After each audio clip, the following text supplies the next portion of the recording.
dar la bienvenida a esta primera sesión que va a ser justo de arte moderno y contemporáneo. ¿En qué entendido y a razón de qué?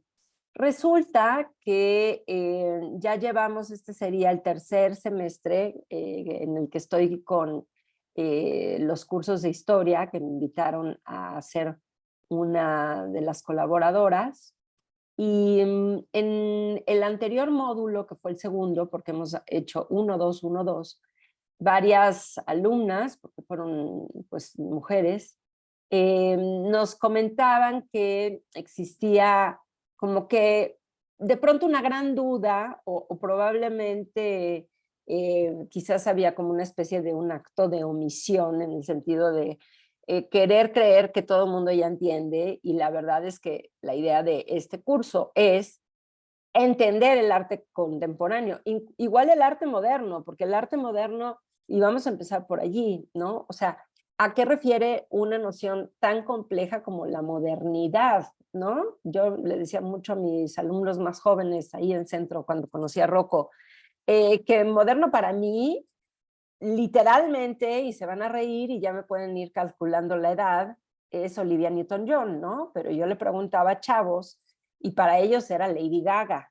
¿no? Entonces, son márgenes, como pueden ver ustedes, completamente movibles en este espectro, ¿no? ¿Y desde cuándo es que se habla de la modernidad o desde cuándo el hombre se siente moderno? Pues lamento decirles que desde hace muchísimo, que los primeros que se sentían la cereza del pastel, por ejemplo, eran los griegos, ¿no?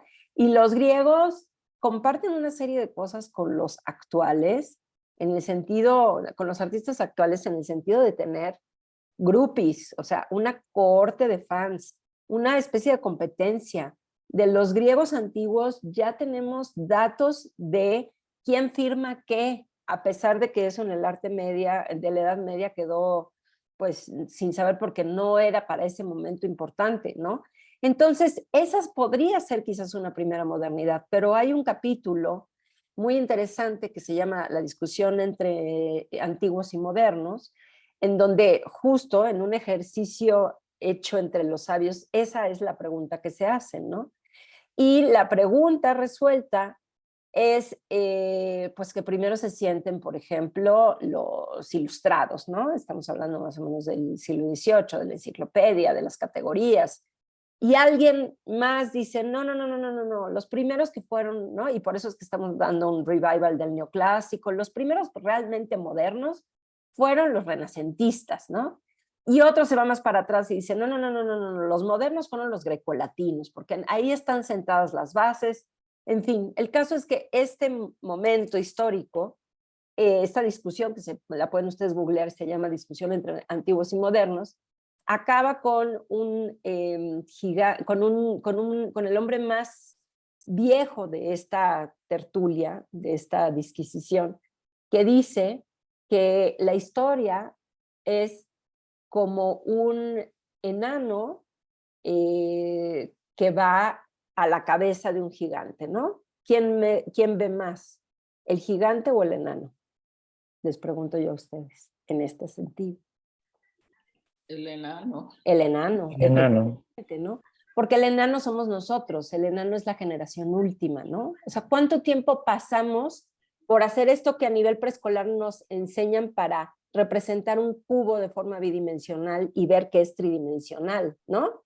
¿Cuánto tiempo el hombre logró conquistar la perspectiva para luego perderla y luego reconquistarla?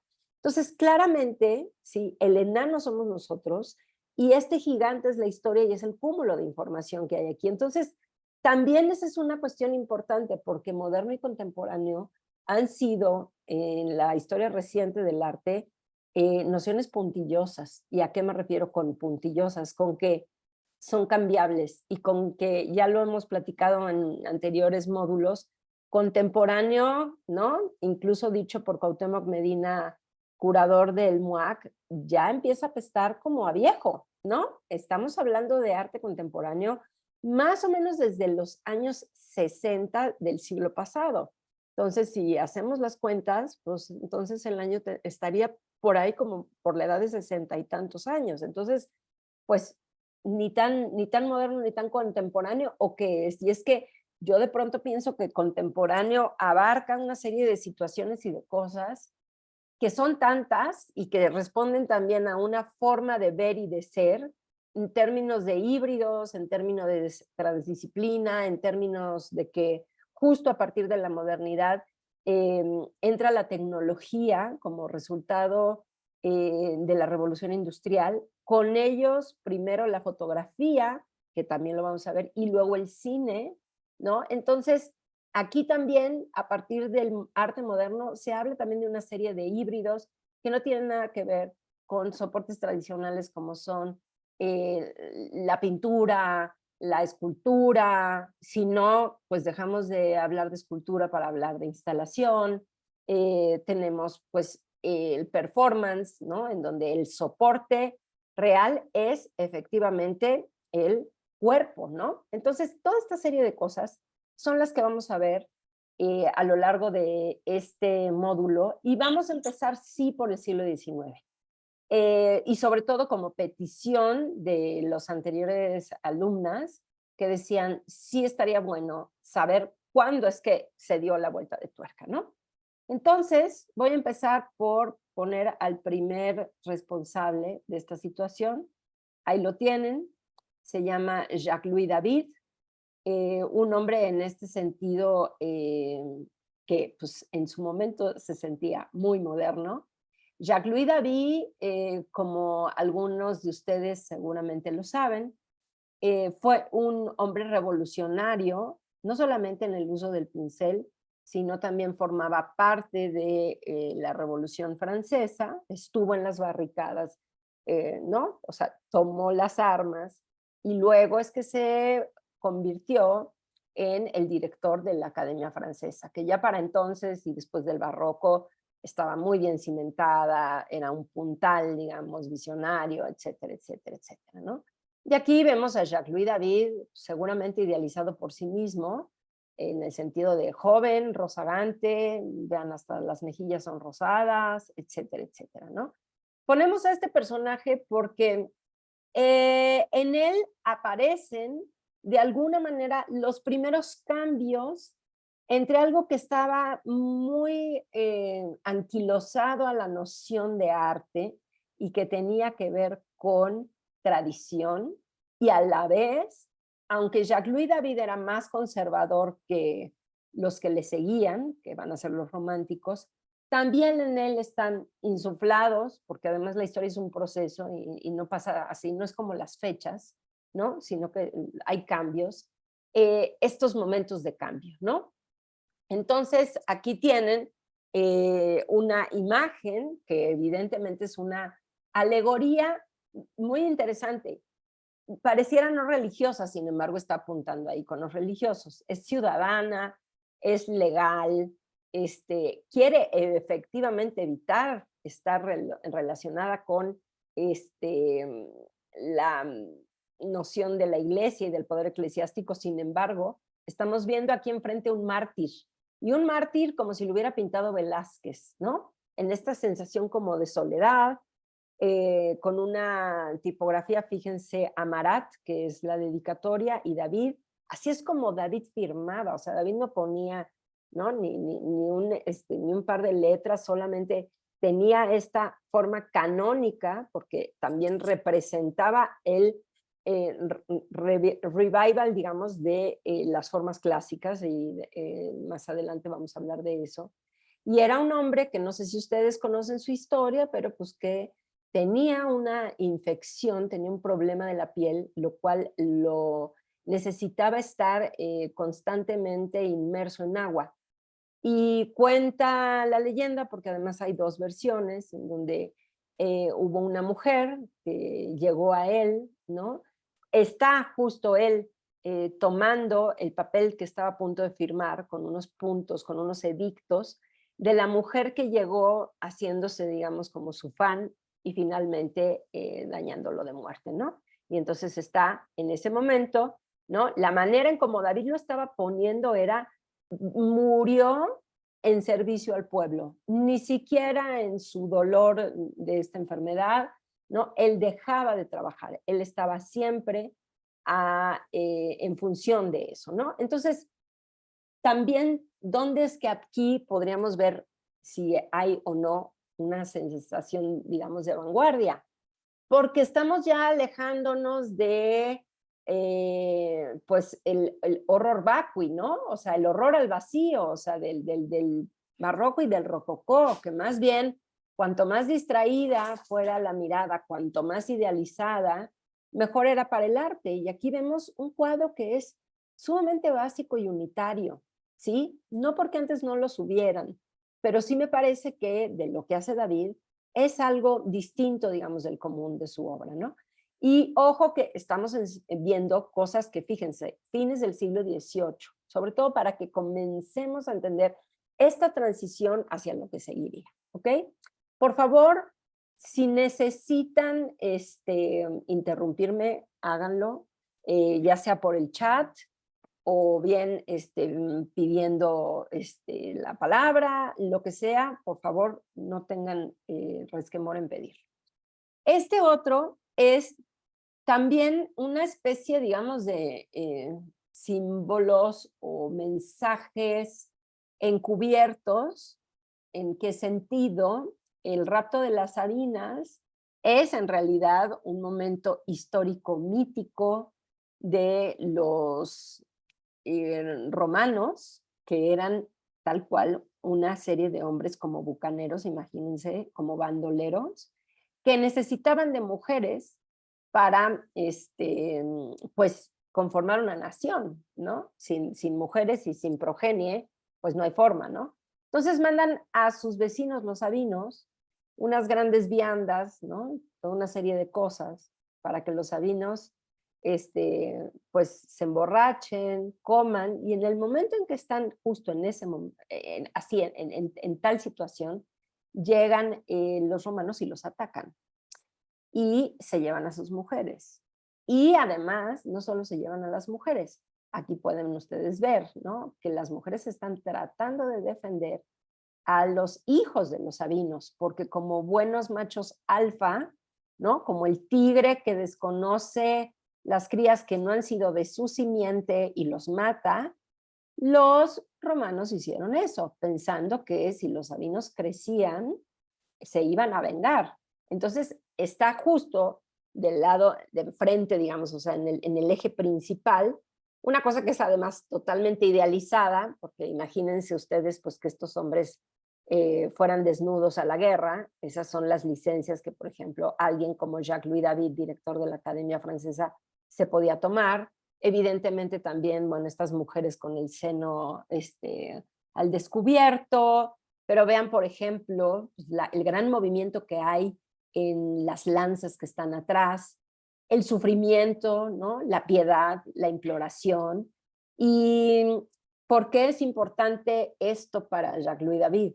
¿Quiénes son los nuevos romanos en ese sentido? ¿Y quiénes son los sabinos? ¿Quiénes son los que tienen que sacrificarse para generar unas nuevas estructuras, ¿no? O sea, estamos hablando de una constitución nueva basada evidentemente en un derecho griego-romano, ¿no? Y en las polis griegas. Se tuvieron que mandar a la guillotina a Luis XVI y a María Antonieta, ¿no? Y las estructuras, por muy duro que esto fuera, ¿no? La cesión de poder quedaba en manos de otros. Eso es también lo que de alguna manera sucede. Y es lo que sucede, fíjense también, porque a partir ya de los estudios postcoloniales, este discurso pues ya no es así, pero evidentemente también, ¿no? No hay civilización sin barbarie. O sea, yo tengo que matar, y es un poco como cuando Bush llega y la guerra del Golfo y la no sé qué, y bueno, pues lo tengo que hacer en nombre de la paz mundial, ¿no? O en nombre de la, o sea, si es cierto o si no, eso ya es otro cuento, ¿no? Pero es como el típico mecanismo para hacer esto y que se basa efectivamente en una tradición a la cual David respetaba, ¿no? Les pongo solamente escenas así ya más cercanas. Vean la cantidad de lanzas que ni siquiera se veían en el anterior, o sea, aquí parece polvo, ¿no? Otra cosa que también le gustaba mucho a David eran evidentemente los cuadros de gran formato. ustedes cuando vayan al Louvre o cuando vuelvan a ir, se van a dar cuenta de que se trata de un cuadro de 5 metros y cacho, ¿no? Entonces, donde cada uno tiene efectivamente un acto y una expresión, ¿no?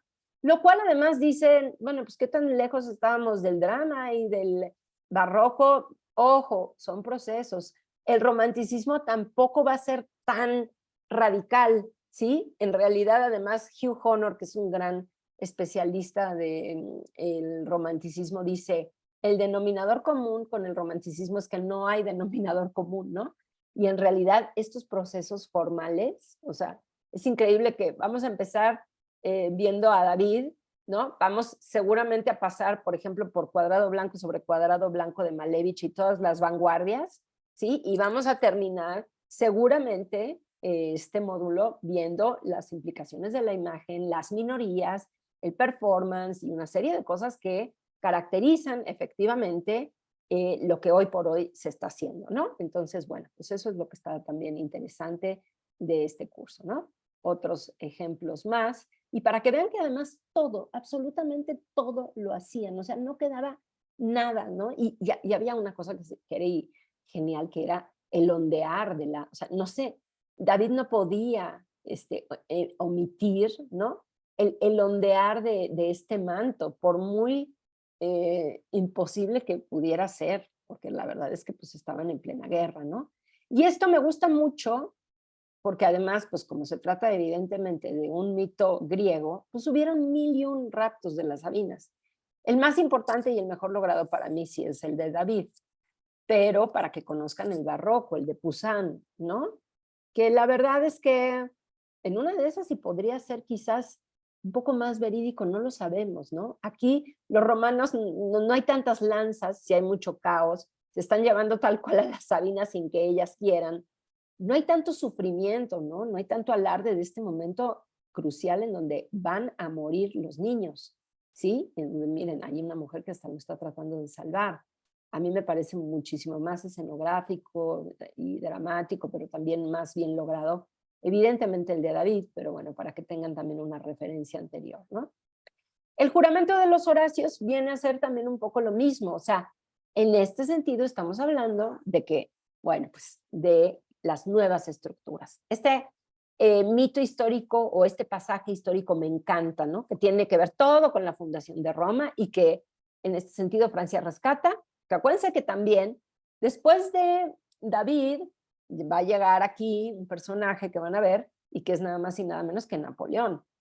Y Napoleón era un revolucionario que terminó siendo ¿qué? Un emperador, ¿no? Un poco como lo que hemos dicho en cursos anteriores, como Porfirio Díaz, que estaba en contra de la reelección de Benito Juárez y que luego nadie lo puede sacar de la silla presidencial. Bueno, pues aquí estamos hablando un poco de lo mismo, ¿no? Y este hombre que era revolucionario, o sea, David, termina siendo dentro de la academia un tipo que no respeta los cambios, ¿no? De ahí que los románticos surjan y por eso es que estamos empezando con David, para que vean ustedes lo que le gustaba hacer a David y lo que los románticos comienzan a hacer, ¿no? Y la razón por la que no son admitidos en los salones, que era pues este gran evento en donde se cosechaban famas, ¿no? Con los críticos y todo, y quien no entraba en la foto, pues probablemente no iba a figurar, ¿no? El juramento de los Horacios tiene que ver con estos personajes que son los hijos, ¿no? De este hombre, que se ponen en lucha con los curiáceos, otra tribu, digamos, cercana, se parece mucho a, digamos, el guión básico de Romeo y Julieta, porque antes de esto, Horacios y Curiacios eran amigos. Incluso una de estas mujeres estaba prometida a un Curiacio, ¿no? Que son hermanas de los Horacios. Aquí está digamos, el patriarca, ¿no? Ojo, y que conste que él no quería ser religioso, pero ¿por qué está esta mujer enlutada? Bueno, pues por un lado es la dolorosa, es como la Virgen María, y esta mujer está enlutada porque en una de esas iba a perder a alguno de sus hijos. en esto, ¿no? Y el juramento de los Horacios es decir, o vencemos o morimos, ¿no? Contra los curiacios. Y las niñas, las que están aquí, están evidentemente preocupadas, pues porque sangre derramada sí la va a haber. Por desgracia, o bueno, más bien sí lo voy a hacer, voy a salirme de la pantalla y voy a volver a entrar para poder hacer un zoom a un detalle particular de esta imagen que solamente lo puedo hacer si estoy aquí, ¿no? Y es que les quiero enseñar, a ver si se logra ver, ¿no?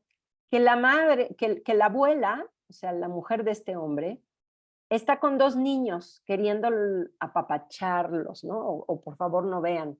Incluso en el cuadro es muy evidente que ella está tratando de tapar los ojos al hijo mayor y hombre. Y el niño como que le quita la mano a la madre, ¿no? Como que dice, no, déjame, o sea, quiero ver, y aquí son todos estos símbolos, porque él es la nueva generación, él es el futuro francés, aunque aquí sea el futuro romano, ¿ok? Él va a ser, él no quiere que la abuela le tape los ojos porque él se está inspirando en su padre y sus tíos, ¿ok? Y él piensa que él va a ser como ellos, ¿ok? Entonces, ¿cuál es el final de esta historia? Pues que finalmente ganan los Horacios y matan a los Curiacios, y llegando una de ellas, que como les acabo de decir, estaba dada ya en prenda al futuro marido, a esa sí le fue pésimo, porque una de dos, o se moría un hermano o se moría el novio. Y en este caso se murió el novio. Y cuando el novio se muere y ve que vienen los hermanos, y pues, evidentemente dicen, no, pues ya no tengo novio, empieza a llorar y los hermanos la sacrifican, ¿no? Como una deslealtad a su propia sangre, ¿no? Entonces, bueno, así era de radical todo. Todo esto se los estoy poniendo para que se imaginen lo radical que era en ese momento toda la situación, ¿ok? Y el problema aquí con David, ya es uno de sus últimos cuadros, vean, 1784, 1799, la coronación de Napoleón, que ya la quise obviar y porque pues, es muy conocida, es archirreconocida, y además pues porque la hizo Jacques-Louis David, que pues si él era emperador, pues él era el pequeño emperador dentro de la academia, ¿no? Entonces, el problema con David es que pasó y pasó y pasó el tiempo, y pues ya esto, ¿no? En 1809 ya era así como de, ¿what? O sea, por el amor de Dios, ¿no? O sea, se está haciendo este cuadro en 1809 y voy a tener que volverme a salir para encontrar rápido otro ejemplo, porque en 1809 también se está haciendo El monje en el mar de Caspar David Friedrich, que es de mis cuadros de mis cuadros, digamos, de los que más me gustan. Lo estoy buscando, creo que me voy a tardar menos si se los enseño en internet, pero porque vamos a regresar a él cuando lleguemos a la parte, digamos, romántica. Eh, si en 1809 David sigue insistiendo en pintar alegorías griegas como Safo y Faón, que son de lo más melosos, ¿no?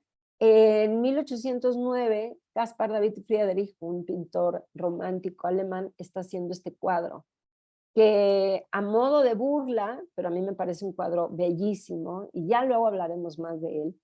Decían que daba igual si se colgaba así o al revés, ¿no? O sea, como que, y esto era en un sentido así, y Rocco hace así como de, ¿por qué? Pues porque aquí, fíjense, o sea, vamos a entrar con eso y vamos a hablar de lo sublime en el arte y por qué es que el paisaje fue tan importante para ciertos miembros del romanticismo, no nos adelantemos. Solo quiero nada más que estén conscientes de que en el mismo año se está haciendo lo que acaban de ver y este cuadro, ¿no? Un cuadro que para ciertas personas decían acostumbrados a la grandiosidad de David, acostumbrados a que solamente los grandes héroes, los grandes genios, los jerarcas, los reyes, los momentos, digamos, religiosos importantes, los episodios míticos, todo eso sí cabía en un cuadro. No cabía en un cuadro un hombre minúsculo frente a la inmensidad del universo, ¿no? Del universo conocido en ese momento. A eso me refiero, ¿ok? Entonces regresamos a la al slideshow. Déjenme nada más ver dónde es que nos quedamos. Okay. Y entonces, a partir de allí, también es importante que las colonias, que poco a poco se van a ir independizando, no las colonias francesas, pero sí la primera, que fue Estados Unidos de Inglaterra, estuvo, digamos, muy influenciada por todos estos primeros momentos de gran cambio en las formas de representación, ¿no? Y aquí tienen ustedes un cuadro norteamericano que ya empieza a atisbar lo que viene después, ¿no? ¿Qué es el romanticismo? El romanticismo no hay que confundirlo con el amor cortés, ¿no? De yo te amo, tú me amas. No.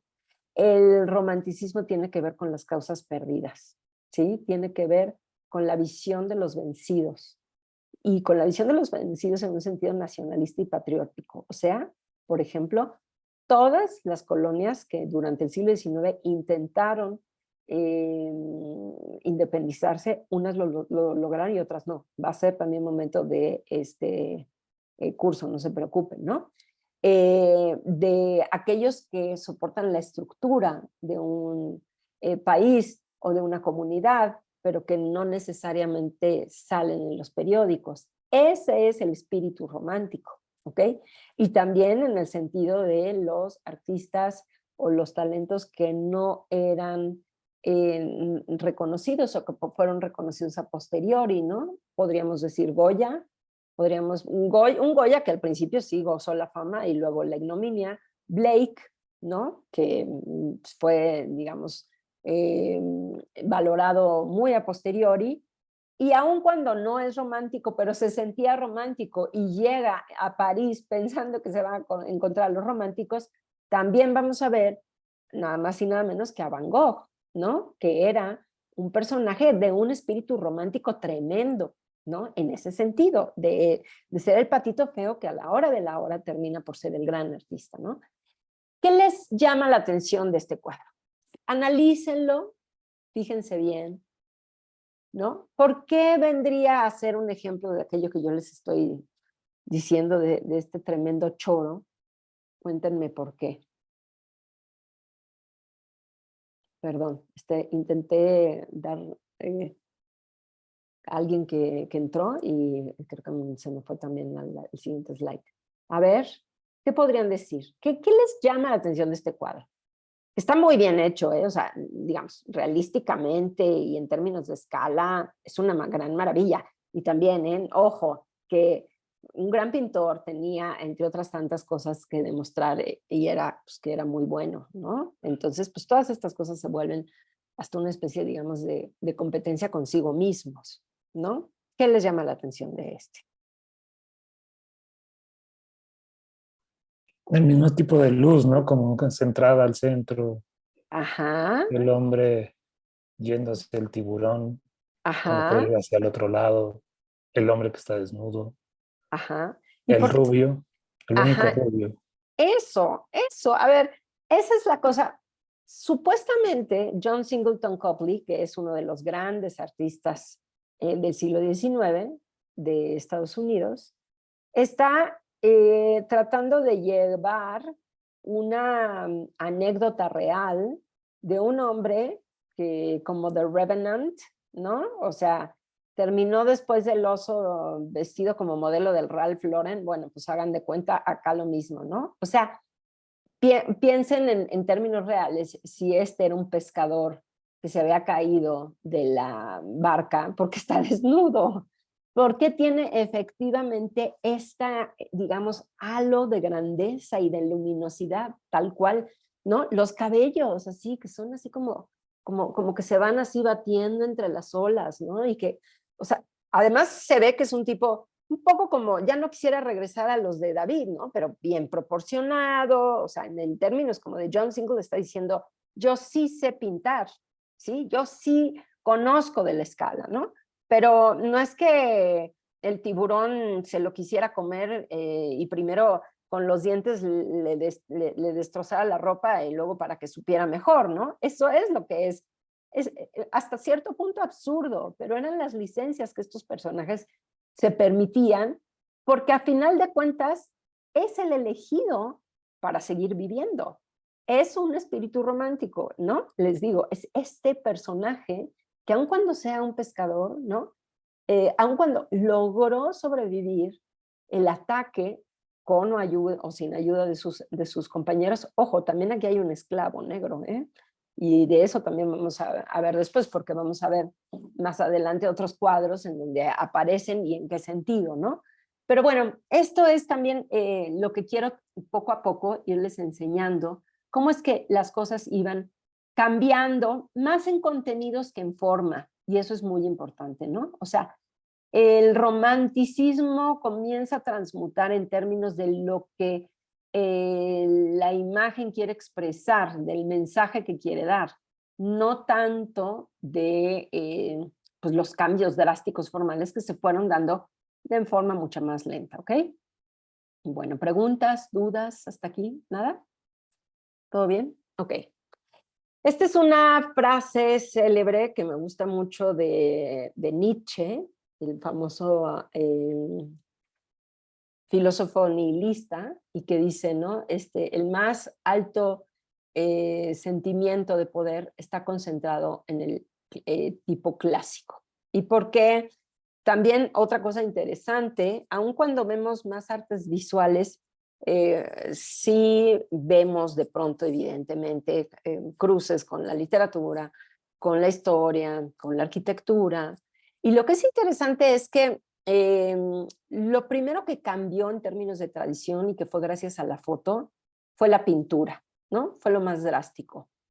La escultura tardó mucho más tiempo en ser realmente distinta de lo que hacía, por ejemplo, Miguel Ángel, y que pasó por Bernini y por Canova, y, o sea, hasta Rodin, es decir, bien entrado el siglo XIX, o sea, por allá por los impresionistas hacia fines, ¿no? Y la arquitectura mucho más, o sea, el Art Nouveau ya comienza a ser distinto, pero antes, si se dan cuenta, no habían más que revivals, ¿no? Renacimiento, y por eso el neo es neoclásico, ¿no? Después, pues evidentemente el neogótico, que pues del siglo XIII, se vuelve a poner de moda en contraposición al orden clásico, y eso es algo que también vamos a ver cuando lleguemos al romanticismo y que va a ser entre esta sesión y la que sigue, ¿no? Y un momento también que hizo David, y me gusta mucho porque además este es un boceto, no es porque no lo terminara, pero el que más me gusta y el que da como fe de esto que David quería enseñar es también en un boceto, porque un boceto está susceptible de ser adaptado, cambiado, borrado, tergiversado, etcétera, etcétera, ¿no? Este es el momento cero de la Revolución Francesa, de la toma de la Bastilla, de que llegaron a Versalles, destruyeron las rejas, entraron, ¿no? Ok. Este es el momento cero en el que dicen, ya tenemos el poder, ¿y ahora qué sigue? ¿No? Es un poco como cuando a Fox le dijeron, pues ya lograste que el PRI se fuera, y nada más vimos a Fox así como entraba con cara de chin y ahora, bueno, pues un poco de ese estilo, ¿no? Porque además está aquí en medio, ¿sí? Un personaje que está tratando de poner, ¿sí? En locución o en diálogo la serie de fuerzas revolucionarias. Y es que acuérdense que en realidad hablamos de la Revolución Francesa, pero se sabe de que hay una primera Revolución Francesa, de que hay una segunda Revolución Francesa y de que hay una tercera Revolución Francesa. O sea, la rebelión de las comunas, el socialismo utópico, prueba, error, en fin, ¿no? O sea, sí, el momento, digamos, de terror de la guillotina, y luego darse cuenta de que no se puede seguir. Un poco también como la revolución bolchevique y bueno, y todas las revoluciones, falta decir, ¿no? Pero aquí lo que es increíble, ¿no? Es que efectivamente están pactando fuerzas, evidentemente no la monarquía, ¿no? Están evidentemente votando también en un lugar, y por eso aquí es muy interesante, el juramento de juego de pelota. ¿Dónde es que toda esta gente se iba a poder dar lugar? Si antes en la monarquía pues, no habían parlamentos, pues en el lugar vacío en donde el rey jugaba pelota, ¿no? Una especie como de cancha de squash. Desnuda, ¿sí? Pero hay algo muy bonito aquí. ¿Quiénes se están asomando acá? Pues la población, o sea, la urbe, los ciudadanos de a pie, etcétera, ¿no? Y en un análisis que se ha hecho de este boceto, está una especie, digamos, de cortina ondeante completamente blanca porque ni siquiera hay bandera, ¿sí? Porque todo es, en este sentido, digamos, tabula rasa y punto cero en el sentido de lo que sigue, ¿no? De lo que viene, de que de que la bandera francesa, ¿no? Blanco, azul y rojo, va a seguir después, ¿no? Y esta cortina blanca solamente está ondeando, ¿sí? Los alientos del futuro y de la esperanza, ¿ok? En cuanto a la cita, ¿no? Y es que es esto, o sea, ¿por qué es que se decide volver al tipo clásico? Porque antes de esto estaba el rococó, ¿no? María Antonieta, Luis XVI, o sea, el barroco llevado ad nauseam o a sus últimas consecuencias, ¿sí? Y entonces luego se retoma de nueva cuenta el neoclásico, ¿no? Los inválidos, que seguramente conocen y saben, y que se trata de un edificio que se hizo primero copiando la doble cúpula de Santa María del Fiore, de Brunelleschi, y después evidentemente del Vaticano, la cúpula hecha por Miguel Ángel. Y los inválidos, primero fue un edificio administrativo, se llama inválidos porque evidentemente tuvo en su momento la función de, digamos, recoger a los heridos de guerra, pero como los que han ya conocido e ido a Francia, pues saben que en los inválidos está nada más y nada menos que la tumba de Napoleón, ¿no? Y que además es muy interesante porque uno sube y en realidad para ver la tumba se tiene que agachar, ¿no? Tiene que hacer una especie de caravana o genuflexión, que también se cree que era como para que tú le dieras ese último saludo a Napoleón Bonaparte en el sentido de homenaje, halago, alabanza, con todo y que Napoleón era tan querido como odiado, ¿no? Como buen, pues, jerarca de altos mandos, que además pues tenía estas, un poco como Elon Musk hoy, y su intento fallido. Bueno, pues ahí tienen a Napoleón Bonaparte y luego a Hitler queriendo hacer de Europa una sola, ¿no? Y su Waterloo, como que quedó como un dicho, o el momento en que trata de invadir en Rusia y no contaba con el invierno, en fin, ¿no? Toda esa serie de cosas. Pero lo único que quiero también que quede claro es que, ¿por qué se pone de moda? A ver, ¿por qué se pone de moda? Esto podría ser como la Vía Apia, ¿sí? La Vía Apia romana. Se vuelven a hacer arcos del triunfo, ¿no? Aquí está el arco del triunfo y aquí está la marsellesa, ¿no? Que también vamos a ver. El arco del triunfo que fue mandado a hacer por Napoleón Bonaparte. ¿Por qué creen ustedes? Y tenemos en el caso de México, evidentemente el Ángel de la Independencia, el Paseo de la Reforma y los reformistas. O sea, Porfirio Díaz quería hacer una especie de mini Francia, Bellas Artes, la Ópera de París, todo eso. O sea, pero ¿por qué creen que se les ocurre, ¿no? Volver a tener como revival, el estilo clásico. Aquí están los Campos Elíseos, una foto ya cuando había macadam, o sea, cuando por primera vez se asfalta y se hacen los bulevares, que forman parte de la modernidad, de esa problemática palabra. ¿Por qué creen?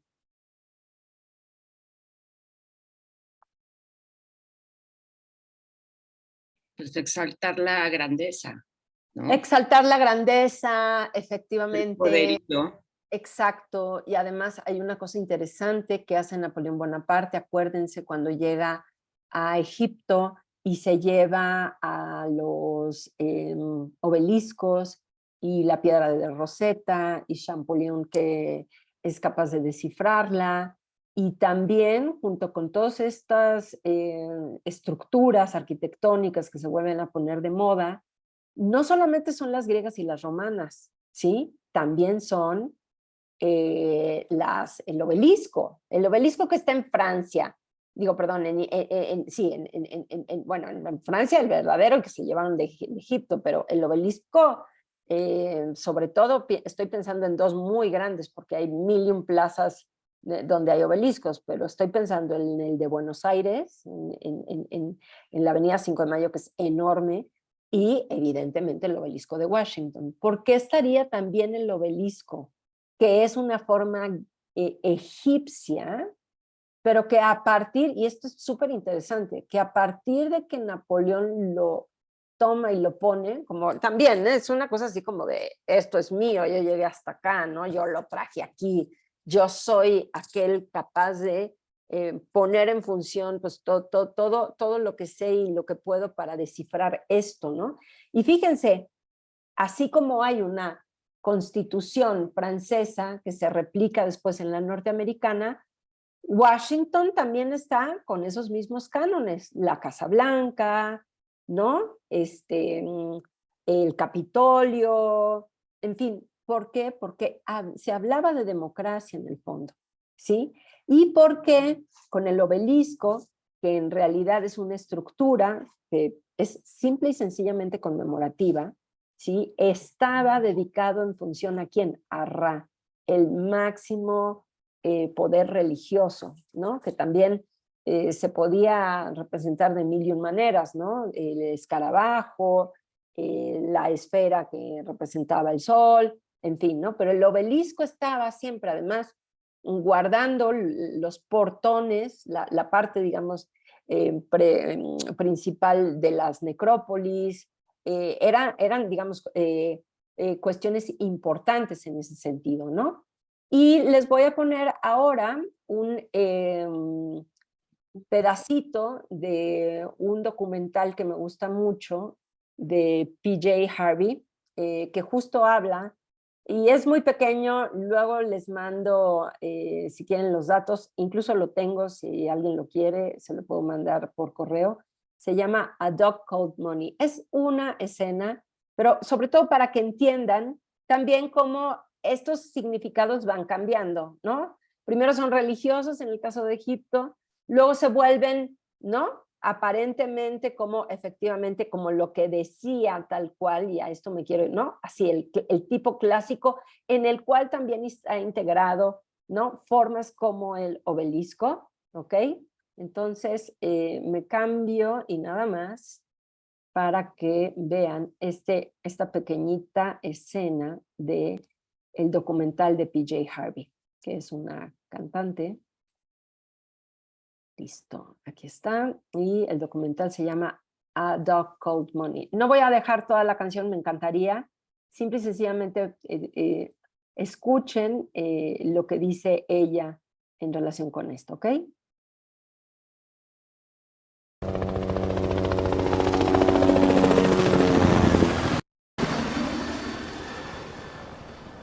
Washington, D.C. There is a huge white building, so huge it makes tiny the people who raise their eyes to look up at it. 100 flags are flying, 90 tourist cameras popping, 20 buses bussing, and a white giant finger pointing straight up. God, it says, God, look how you have made us.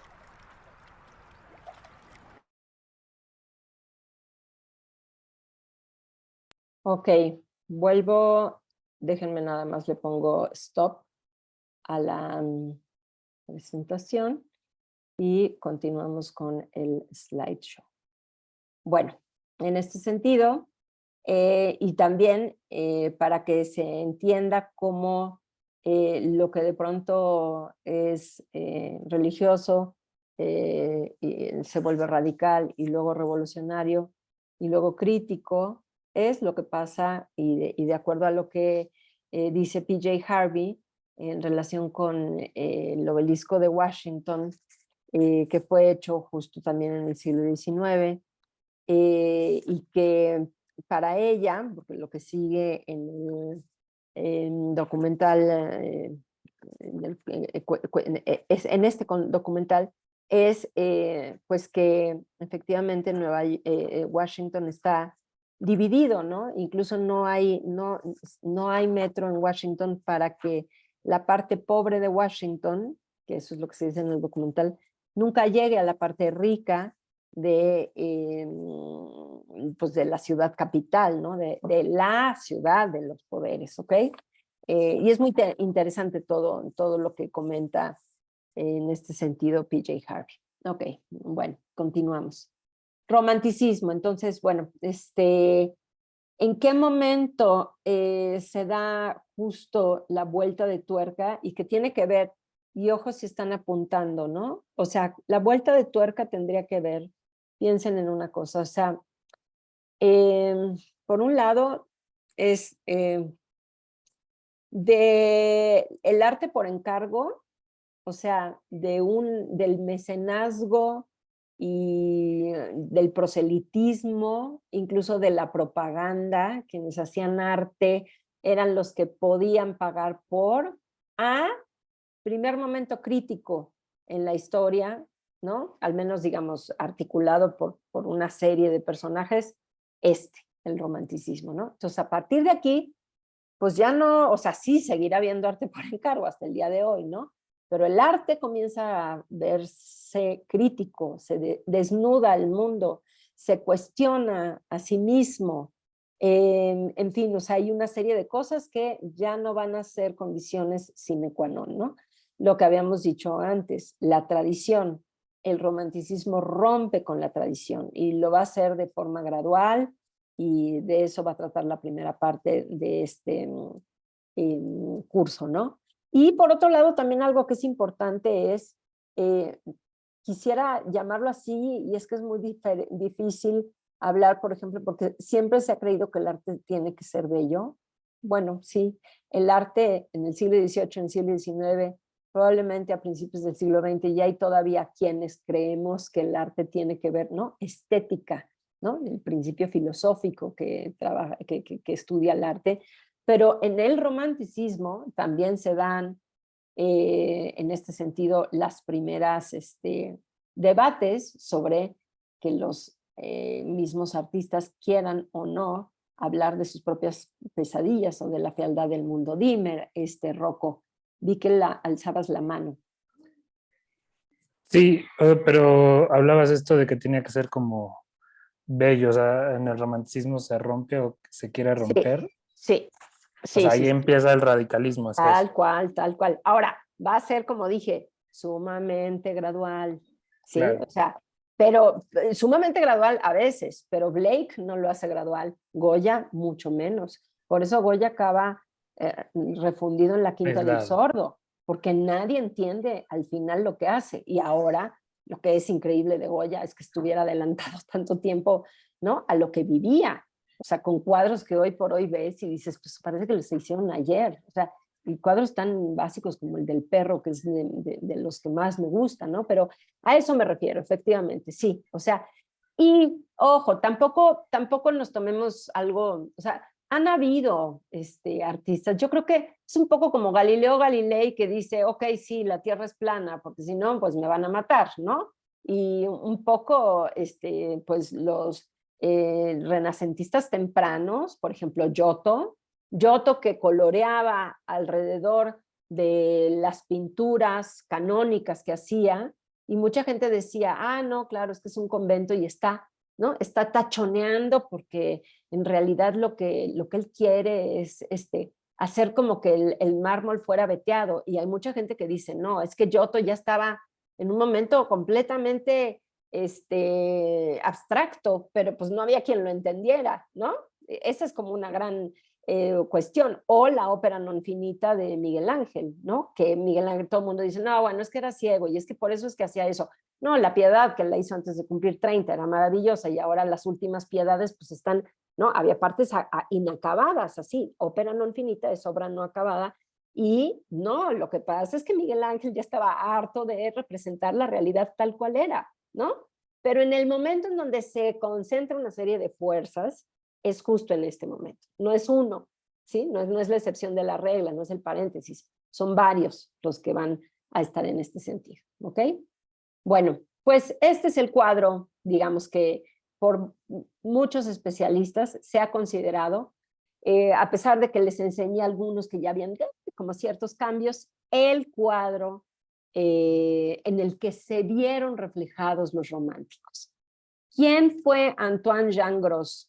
Antoine Jean Gros, extraño, porque el hijo así favorito de David, y para quien David pensaba dejarle la batuta una vez que él muriera en la Academia Francesa, era Ingres, o Ingres, como el papel Ingres, pero bueno, en realidad es Ingres, ¿no?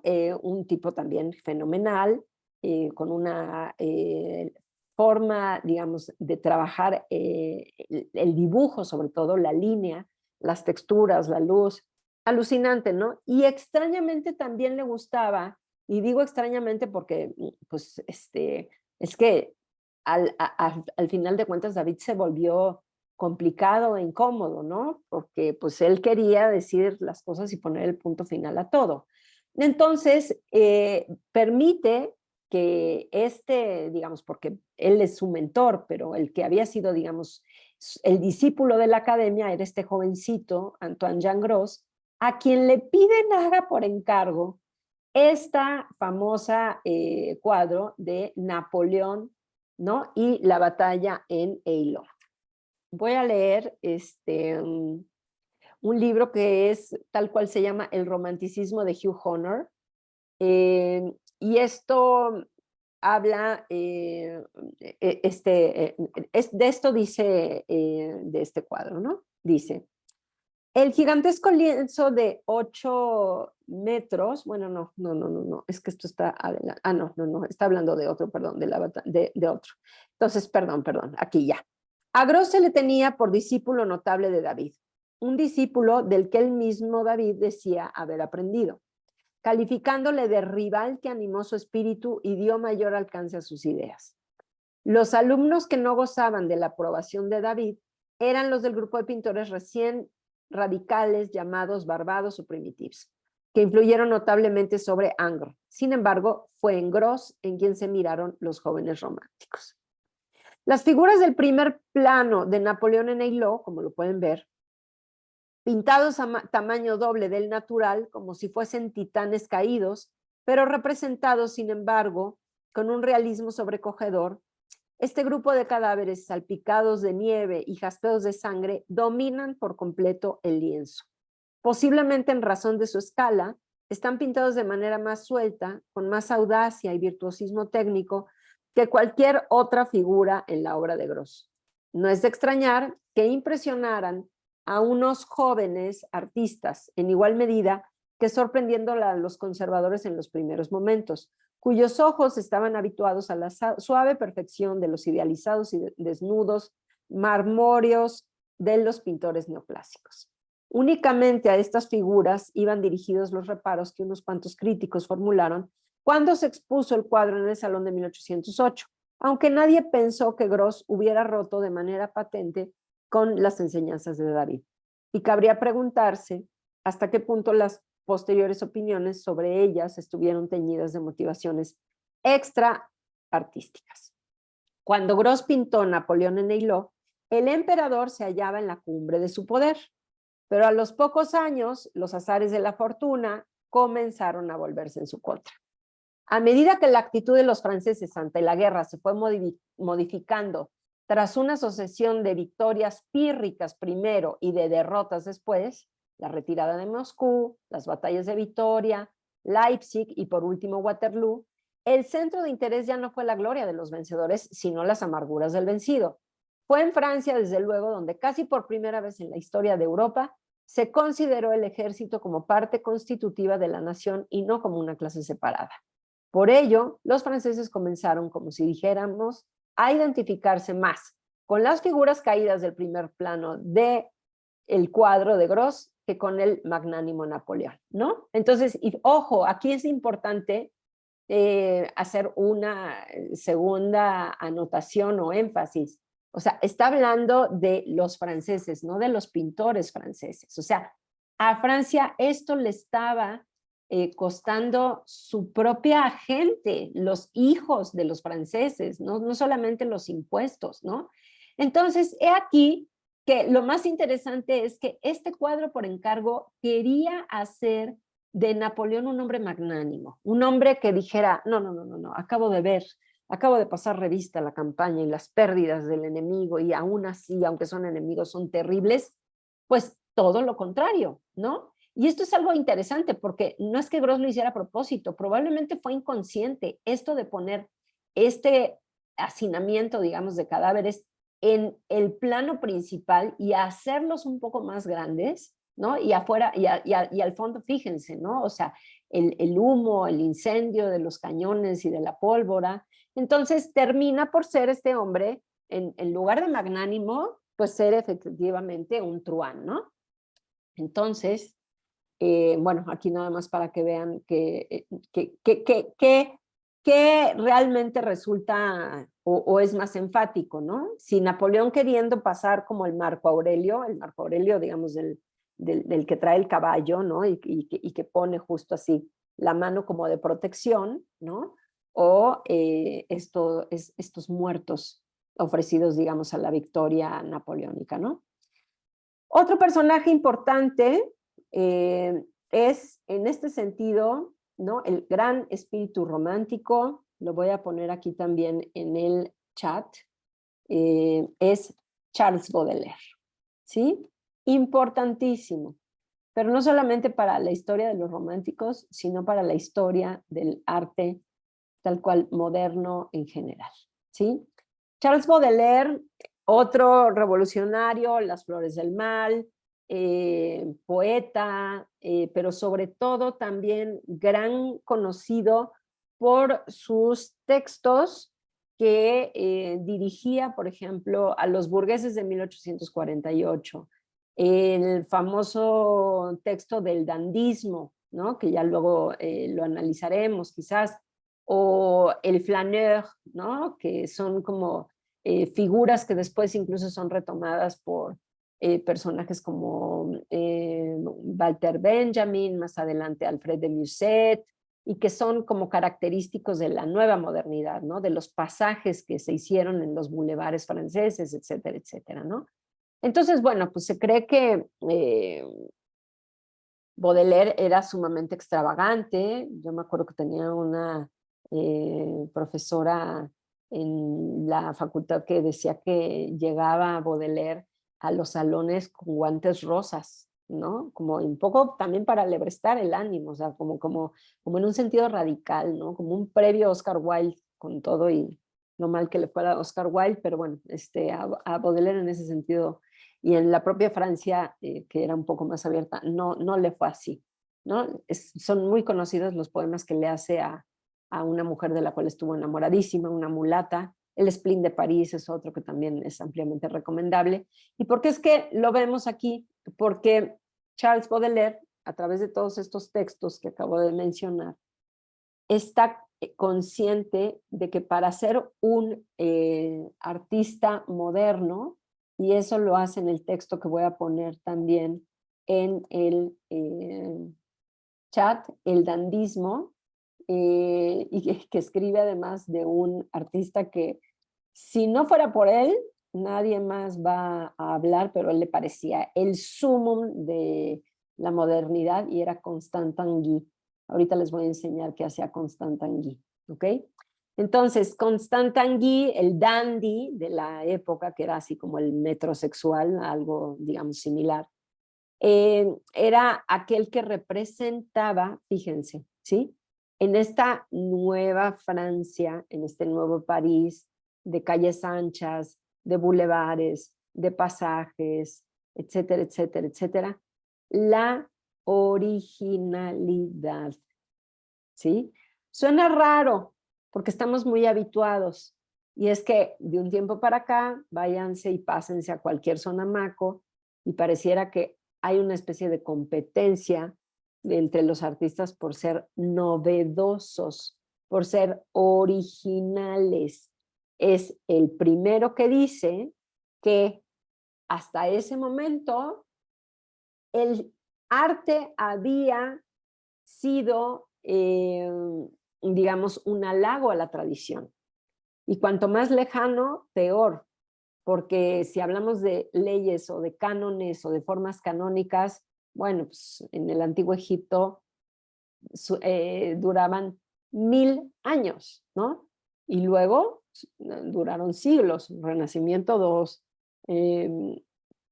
barroco siglo y medio, neoclásico un poquito más, y justo en el siglo XIX, que es así el momento pues, del gran cambio, pues vamos a tener, ¿no? Empezó siendo neoclásico, luego sigue el romanticismo. En Francia, la escuela de Barbizon, pero mientras tanto, en Inglaterra, Arts and Crafts y los prerrafaelitas, y también los realistas, y también los simbolistas, y después de esos, el impresionismo, y luego los neoimpresionistas, o sea, ¿me entienden? Y los postimpresionistas, todo eso en un solo siglo, ¿sí?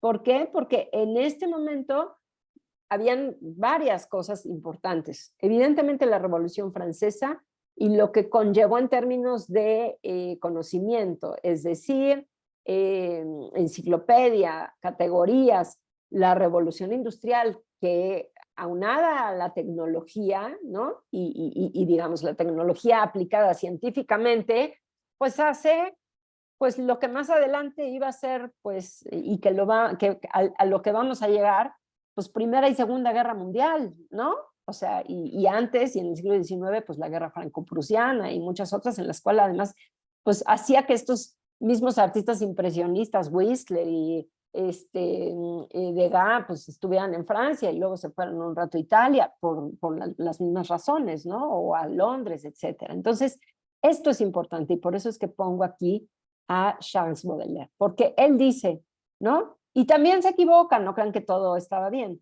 Baudelaire decía, ¿no? Que la más romántica de las artes, bueno, pero porque también, ¿no? Son escritores, evidentemente era la poesía y la literatura, seguidas muy de cerca de la música y de la pintura, ¿ok? Él decía, y es una cosa también rarísima, pero bueno, también se entiende porque pues ellos ven pues, con los ojos de esa época, ¿no? Que la menos,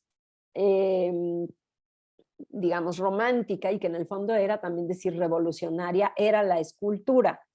Y la escultura, pues porque según él, había llegado a una cota de expresión, había llegado a un límite, pero es que él nunca conoció a Rodin, Rodin iba a suceder después, y con Rodin Brancusi, y Medardo Rosso, y Giacometti, y bla, bla, bla. Entonces, él decía, no, ya no se puede hacer nada de la escultura.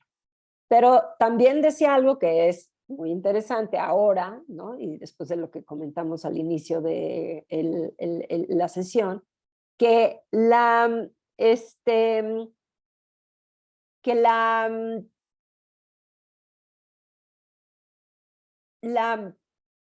que estoy tratando de encontrar la palabra exacta, la sirvienta de las artes es la fotografía, ¿no? Decía, sí, la escultura no es romántica, pero no está tan mal, pero la que es sirvienta de todas ellas es la foto.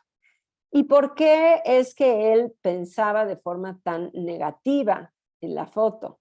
Pues porque él pensaba, cosa que además, bueno, hay que entenderla hasta cierto punto y hasta cierto punto no, que qué pasaba con el dispositivo ¿no? Mecánico en ese entonces, analógico, y lo llamaríamos porque sería digital, pero pensemos como una persona del siglo XIX que era así como, wow, ¿no? Un aparato, una máquina que es capaz de tomar una foto. Eso no es arte, eso lo está haciendo la máquina, no lo está haciendo una persona, ¿no? Y hoy por hoy podríamos pensar que un instrumento tecnológico puede ser también un pincel, ¿sí? De la misma forma, es un mediador de la mano o del talento de alguien, ¿no? Pero bueno, pues en ese caso, sí, o sea, estos son los primeros y entonces no hay tampoco que condenarlos tanto, ¿no? Porque además lo que es interesante es que después, gracias a la pintura, es que gracias a la fotografía es que la pintura sale de ese constreñimiento, ¿sí? Y se abre a nuevas posibilidades gracias al ángulo equivocado, a no tener todo de forma centralizada, sino a ver incluso, ¿no? Formas distintas del universo y con lo que primero van a ser las tomas fotográficas, pero luego van a ser las cinematográficas, ¿no? De arriba hacia abajo, de abajo hacia arriba, una cámara, un paneo, algo que dé más movilidad, algo que efectivamente no sea necesariamente el ojo de una persona, sino en una película o en una narrativa cinematográfica representando un objeto que mira a toda esa serie de cosas, todavía no las había vivido Charles Baudelaire, ¿no? Y incluso más adelante, ¿no? Si no alababa a la fotografía, pues van a llegar Siga Bertov, ¿no? El Kinoai, ojo, verdad.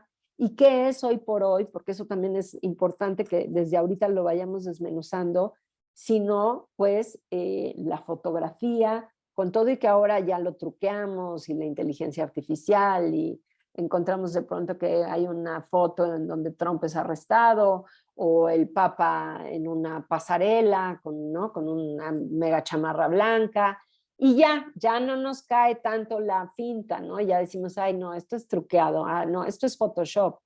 Pero piensen cuántas fotos en su vida reciente, incluso periodística, o bueno, ya difícil es quien lee los diarios que les llega a su casa, pero internet, ¿no? O sea, pensemos en el niño sirio, en el bebé sirio de 3, 4 años que estaba muerto en una playa europea, ¿no? O sea, cómo a final de cuentas esto que decía Bertov, ¿no? Y lo que dice Benjamin más adelante y que es tan importante y que en algún momento les pediré que vean, ¿no? Que Ways of Seeing de John Berger, ¿no? Formas de ver que salen de un discurso de benjaminiano en ese sentido, ¿no? De que las imágenes, nosotros ya no vamos a las imágenes llegan a nosotros y las imágenes parecen que tienen más verdad, ¿no? Más fidelidad que un documento histórico, que un documento periodístico, o bien se complementan, ¿no? O sea,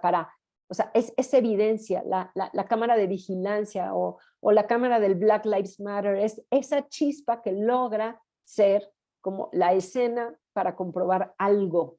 Y entonces, esto que dice en esa época Charles Baudelaire, pues queda eventualmente en completo desuso y se vuelve justo el otro extremo de la moneda, ¿ok? ¿Comentarios, dudas? ¿Todo bien? ¿Sí? Bueno, me sigo. Le vuelve a pasar lo de Nietzsche, ¿no? Lo que dice Nietzsche, que ¿Qué el es? clásico, ¿no? Ajá, Él vuelve al clásico, él todavía no experimenta eso. pero porque todos de Pero alguna sí, manera digo, vuelven al clásico. O sea, John Ruskin, que fue así como el, digamos, crítico que dio a conocer a los prerrafaelitas, pues se peleó con Whistler, porque Whistler ya era un tipo que pues, para el cual Ruskin a sus no sé cuántos años habrá muerto, pero ya un Ruskin viejito no entendía, ¿no? Y lo mismo Raquel Tibol con el muralismo, ¿me explico? O Teresa del Conde, o sea, estas grandes vacas sagradas del Instituto de Investigaciones Estéticas, y bueno, hasta el mismo Cuauhtémoc Medina, pues todos, o sea, es una cuestión, es una pero es cosa una cuestión de edad humano. entonces, Pues yo creo que humano. sí, yo creo que sí. Yo creo que es un poco como el lenguaje inclusivo, ¿no? Que a ciertas generaciones les cuesta más que a otras, pero porque simple y sencillamente estás habituado a hablar de una manera y no es lo mismo pedirle a alguien de 60 años que hable, ¿no? Involucrades a pues una niña de 13, 15, un chavo de, ¿no? O sea, es mucho más fácil cuando se es joven. Y eso yo creo que les ha pasado, o sea, es la historia también, historia de la historia de los momentos terribles de los críticos, pues a todos, o sea, estoy pensando también en Clement Greenberg, estoy pensando en Gombrich, en Hauser, y pues, o todos los filósofos, bueno, Marx, Hegel, ¿no? Hegel que en su momento era guau y llega Marx y dice, nah, pero bueno, si no hubiera sido por Hegel, Marx nunca hubiera podido llegar a sus conclusiones y es lo mismo en el arte, ¿me explico? Es como prueba y error, pues porque los tiempos cambian y pues sí, probablemente habrá una persona lo suficientemente abierta para que entienda todo, pero pues ahí te encargo encontrarla. Pero se pierde objetividad, ¿no? De que todo te caiga bien tampoco es bueno. Pues es que el arte tampoco es objetivo, ¿no? O sea, el arte sí hay algo que tiene es que es subjetivo. Es que depende de una experiencia y de una individualidad y de una historia. Es contingente. Eso el primero que lo dice y es lo único que yo creo que sí dijo, sí puso palomita y al día de hoy es eso. ¿Por qué Kant no pone al arte dentro de la crítica de la razón pura o de la crítica de la razón práctica, que eran las artes, que eran las ciencias aplicadas o las ciencias perfectas? Pues porque era contingente, porque no hay comprobación, porque todo cambia, ¿no? Claro, Kant también decía que el arte era universal y no, después ya no lo fue, ¿no? O que el arte tenía que ser bello y luego vamos a ver que no. En fin, o sea, a eso me refiero, ¿no? Y no estoy tampoco queriendo decir, este se equivocó, este estuvo bien, este estuvo mal. No, simplemente Baudelaire fue un gran personaje que abrió y expandió los caminos y los cambios, pero bueno, se quedó a un punto en el que fue sustituido por los que seguían pero como sigue sucediendo y sucederá, ¿sí? Porque eventualmente, si el día de mañana las generaciones futuras van a ver puros hologramas en lugar de pinturas, ¿no? O arte hecho por ellos mismos, pues probablemente a nosotros acostumbrados a ver cosas en el museo y en la galería, digamos, no, eso no es arte, ¿no? ¿En qué academia estudió este personaje? ¿Quién lo cura? No sabemos el futuro del arte, ¿me explico? O sea, eso es pues como una moneda al aire, ¿no? Bueno, continuamos porque ya pronto vamos a terminar con sí es el cuadro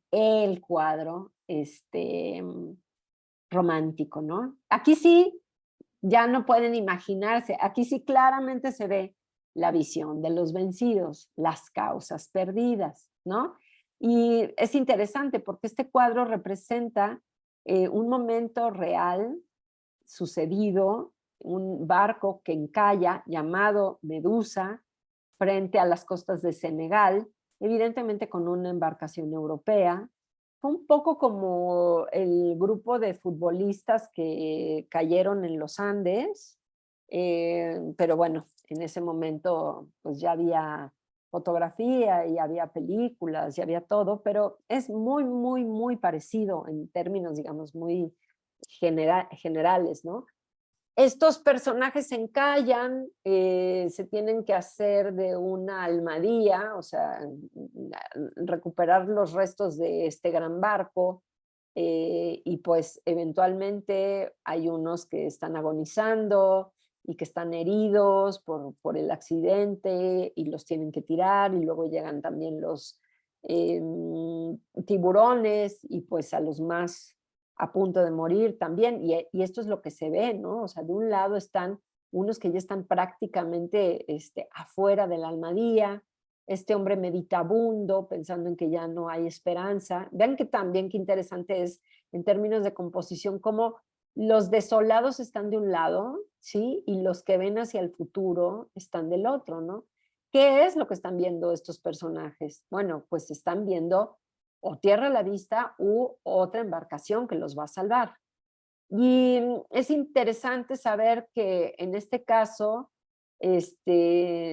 Jericó, que es el romántico que hace la balsa del Medusa, se obsesionó tanto con este proyecto como se obsesionaron todos los franceses, donde en esa época pues, el periódico era el más expedito, el más rápido de los medios. Y entonces, acuérdense que eran las novelas por entrega y cuanto más larga era una novela, mejor, porque entonces así el novelista ganaba más dinero. No se les ocurría hacer novelas de 90 páginas. Por eso es que Los Miserables, Rojo y Negro de Stendhal y todos esos pues son, ¿no?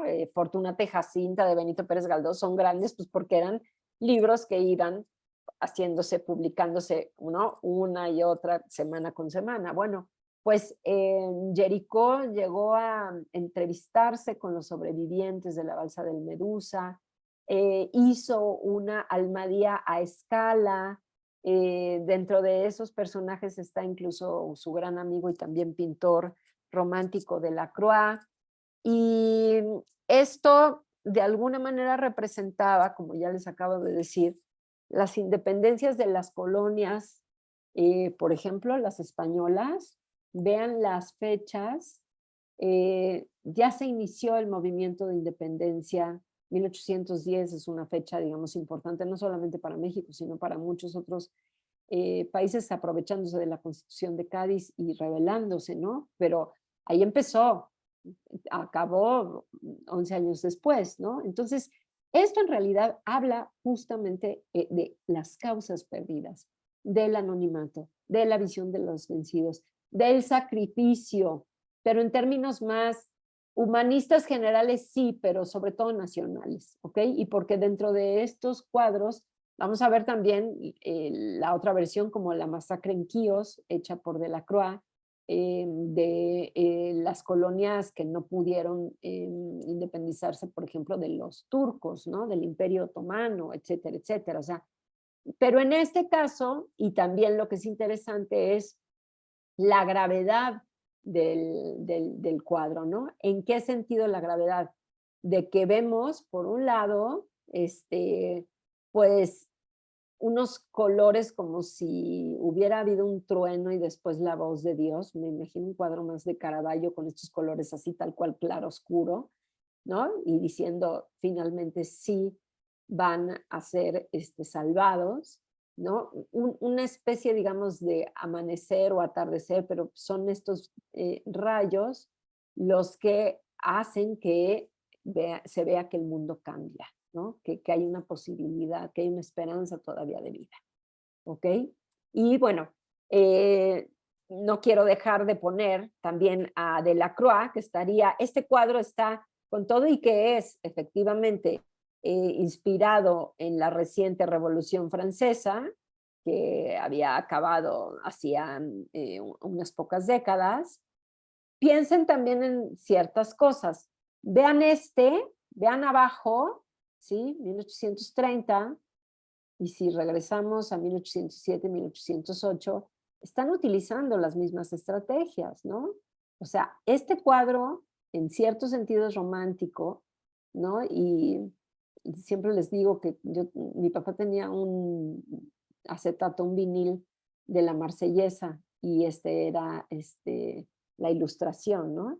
Que es esta odalisca, en realidad la libertad, ¿no? Pero pues que es una alegoría con el gorro jacobino rojo, que también lo trae aquí abajo, y los colores de la futura bandera.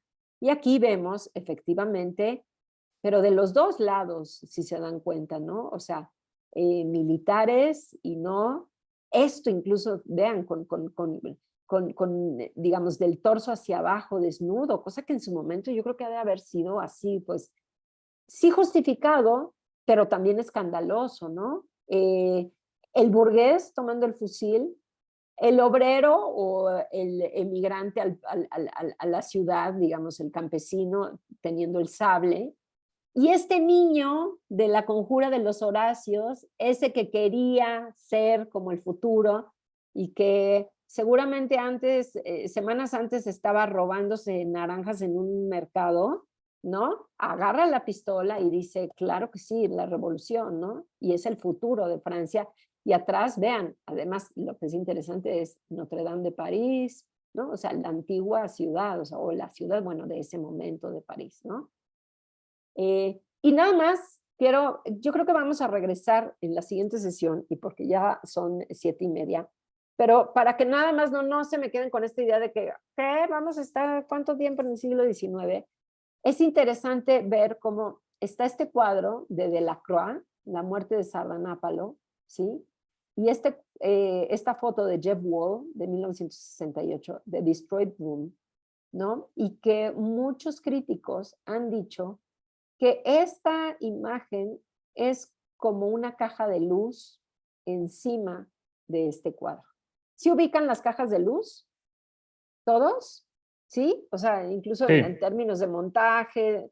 Digo, supongo que los que se dedican a la museografía y los que se dedican sobre todo a la foto o al cine, sí, pero una caja de luz, piénsenlo como cuando antes habían transparencias y se veían allí, ¿no? Con estas lupitas, eso, ¿no? Entonces, con eso nos vamos a quedar porque por acá vamos a empezar, ¿sí? Esta imagen de Jeff Wall, de Destroyed Room, es, y no dicho por mí, ¿no? Dicho por los especialistas, la caja de luz encima de la muerte de Sardanápalo, que también tiene que ver con una visión de los vencidos, que tiene también varias trampitas que me va a gustar ponerlos en jaque, a ver, y que piensen y que digan, a ver, ¿por qué este cuadro es tan importante? ¿Por qué este cuadro es revolucionario? ¿Por qué este cuadro? Y bueno, hasta que lo logremos, y si no, no importa, pues se los diré, pues analizaremos tanto como pues su versión contemporánea, ¿ok? Bueno, pues, pues gracias. Esta fue la primera clase abierta y a partir de la siguiente sesión, pues si hablan en cursos de historia o con Ale, se podrán inscribir.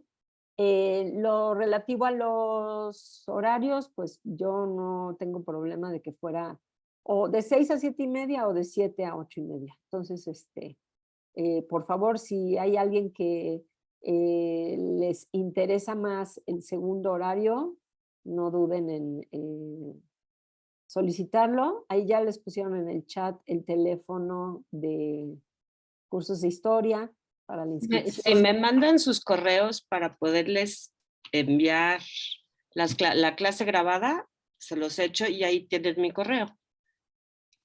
Exacto. O en el Instagram y efectivamente en todas las redes. Gracias, prima.